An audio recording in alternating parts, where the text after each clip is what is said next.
நாம் தமிழர் கட்சியினுடைய கொள்கை பரப்பு செயலாளர் சாட்டை துரைமுருகன் அவர்கள் மீது தமிழக வெற்றி கழகத்தை சேர்ந்த வழக்கறிஞர் ஒருவர் பரபரப்பு புகார் ஒன்று அளிச்சிருக்கிறாரு. அதில் அவர் என்ன குறிப்பிட்டிருக்காரு அப்படின்னா, சாட்டை துரைமுருகன் அவர்களுடைய சமீபத்திய எக்ஸ்தல பதிவில் தமிழக வெற்றி கழகத்தில் இருக்கக்கூடிய அனைவரையுமே பொறுக்கிகள் அப்படிங்கிற வார்த்தையை பயன்படுத்தி சாட்டை அவர்கள் பதிவு போட்டிருக்காரு என்று குறிப்பிட்டிருக்கிறாரு.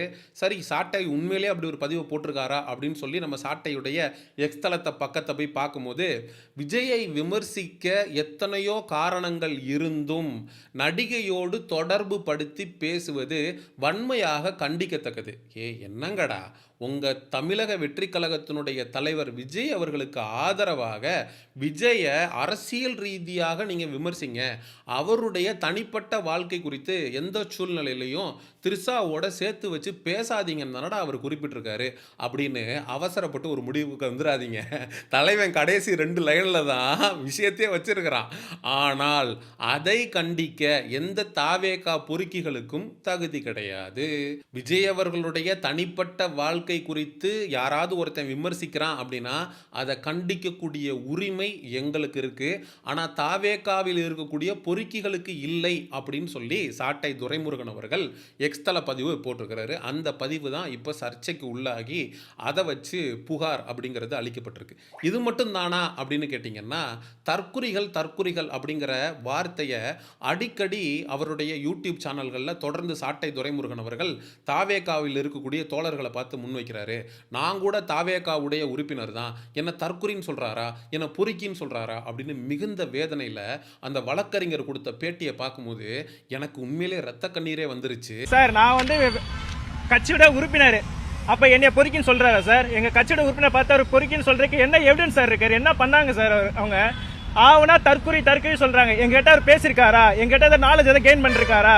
எதை பேஸ் பண்ணி அவர் தற்குறின்னு சொல்றாரு எனக்கு புரியல சார். ஏன்பா, தற்குறிகள் அப்படிங்கிறது அவ்வளோ கேவலமான வார்த்தையெல்லாம் ஒன்றும் இல்லையே.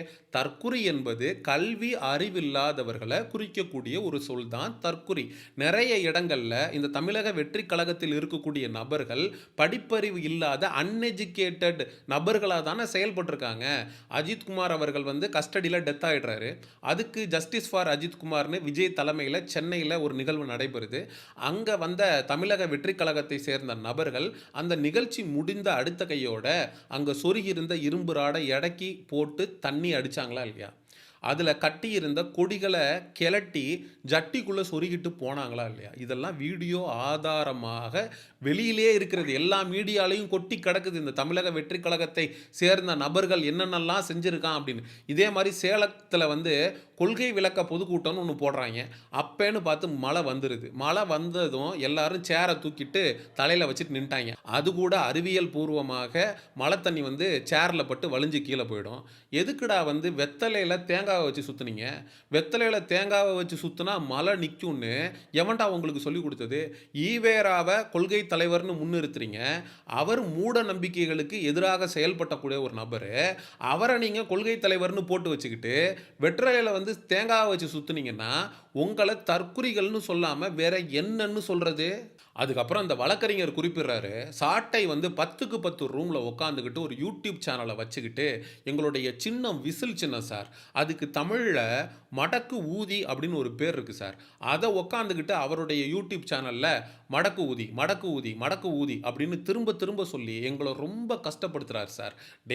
அவர் வந்து தூய தமிழில் விசிலுக்கு வந்து மடக்கு ஊதி. நாம் தமிழர் கட்சியினுடைய கொள்கையே நாங்கள் அதிகபட்சமாக தமிழில் பேசுவதற்கான முயற்சியை எடுப்போம். அப்படி ஒரு முயற்சியை தாண்டா சாட்டை துரைமுருகன் எடுத்தாரு.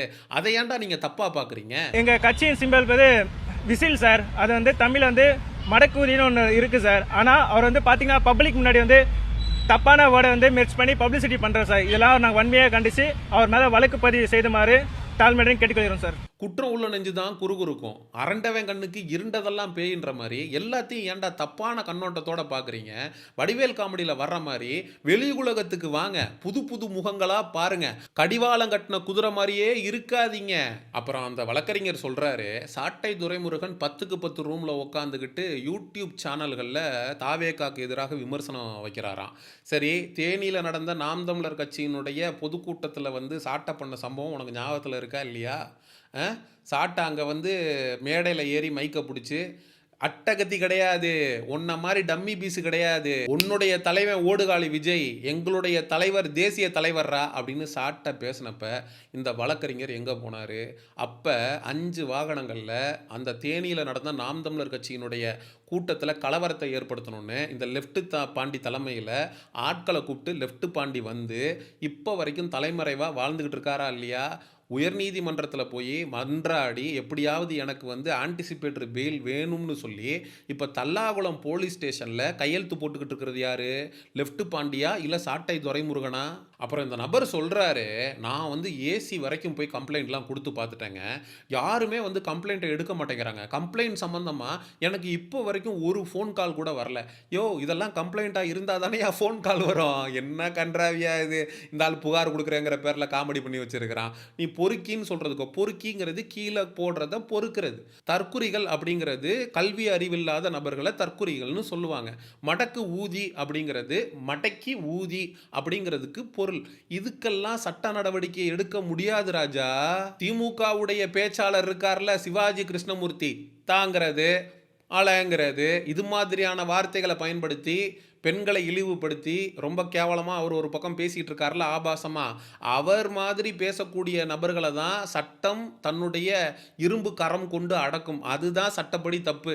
சாட்டை துரைமுருகன் சட்டத்துக்கு உட்பட்டு இந்திய அரசியலமைப்பு சட்டம் கொடுக்கக்கூடிய அந்த ஒரு பவுண்டரிக்குள்ளே நின்று தான் பேசிகிட்டு இருக்காரு.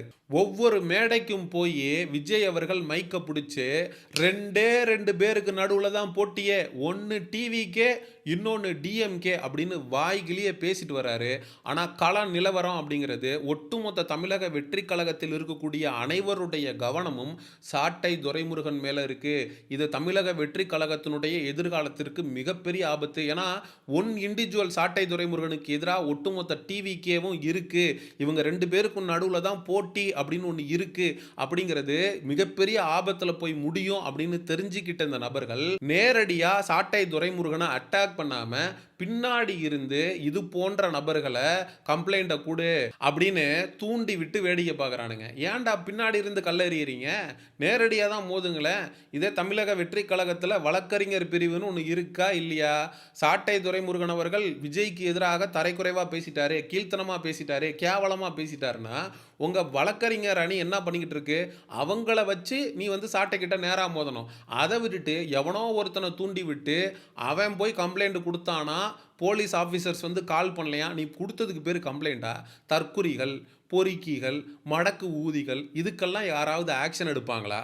இப்போது திராவிட முன்னேற்ற கழகத்தில் இருக்கக்கூடிய நபர்களை நம்ம எப்படி கூப்பிடுறோம்? உடன்பிறப்புகள்னு சொல்கிறோம். நாம் தமிழர் கட்சியில் இருக்கக்கூடிய நபர்களை நம்ம எப்படி சொல்கிறோம்? தம்பிகள்னு கூப்பிடுறோம். எப்படி இவங்களெல்லாம் வந்து செல்லமாக ஆசையாக அந்த மாதிரி கூப்பிடுறோமோ அதே மாதிரி தாவேக்கால இருக்கக்கூடிய நபர்களை தற்குறிகள் அப்படின்னு சொல்லி கூப்பிடுறாங்க. எங்களை தற்குறின்னு சொல்லிட்டாங்க, எங்களை தற்குறின்னு சொல்லிட்டாங்க, மடக்கூதின்னு சொல்லிட்டாங்க அப்படின்னு சொல்லி புலம்புறதை விட்டுட்டு முதல்ல ஒரு அரசியல் படுத்தப்பட்ட ஒரு கூட்டமாக மாறுவதற்கான முயற்சியை பண்ணுங்கயா. அதுக்கப்புறம் அடுத்த கட்சிக்காரன் எங்களை விமர்சிக்கிறான் அப்படின்னு சொல்லி பேசலாம். சீப்படுத்து ஒளிய வச்சுட்டா கல்யாணம் நின்று போயிடுன்னு ஒருத்தன் நினச்சானா, அது மாதிரி சாட்டை துரைமுருகன் மேலே போய் நீ வந்து வழக்கு கொடுத்துட்டா, புகார் அளிச்சுட்டா, சாட்டை துரைமுருகன் விஜயை விமர்சிக்கிறத நிறுத்திட போறாரா? சாட்டை மேலே 14 வழக்கு, குண்டர் சட்டத்தில் 330 நாள் சிறை, இதெல்லாம் மீறி தான் நாம் தமிழர் கட்சியினுடைய கொள்கை பரப்பு செயலாளராக சாட்டை துரைமுருகன் களத்தில் நின்றுகிட்டு இருக்காரு. அதனால நாங்கள் வழக்கு கொடுக்குறோம் அப்படின்னு சொல்லி காமெடி பண்ணாமல் சாட்டை துரைமுருகன் வைக்கக்கூடிய விமர்சனங்களுக்கு கேள்விகளுக்கு பதில் இருக்கு அப்படின்னா நீயும் ஒரு யூடியூப் சேனலை ஸ்டார்ட் பண்ணி உட்காந்து சாட்டை துரைமுருகனுக்கு எதிராக தாராளமாக பேசு, உன்னுடைய கருத்துக்களை முன்வை. சரி, மக்களாகிய உங்கள்கிட்ட கேட்குறேன், சாட்டை துரைமுருகனுக்கு எதிராக தாவேகாவுடைய வழக்கறிஞர் ஒருவர் இப்படி பரபரப்பு புகார் அளித்ததை பற்றி மக்களாகிய நீங்கள் என்ன நினைக்கிறீங்க அப்படிங்கிற உங்களுடைய கருத்துக்களை மறக்காமல் கமெண்ட் செக்ஷனில் சொல்லுங்கள். நாம் தமிழர் கட்சி தம்பிகள் இந்த காணொலியை தாவேகா தற்குறிகளுடைய கண்ணில் படும் வரை பகிருங்க. சமூக நிகழ்வு அரசியல் சார்ந்த பதிவுகளுக்கு சயோனிசம் சேனலை சப்ஸ்கிரைப் பண்ணுங்கள். அடுத்த ஒரு காணொலி பதிவில் சந்திப்போம். நன்றி, வணக்கம்.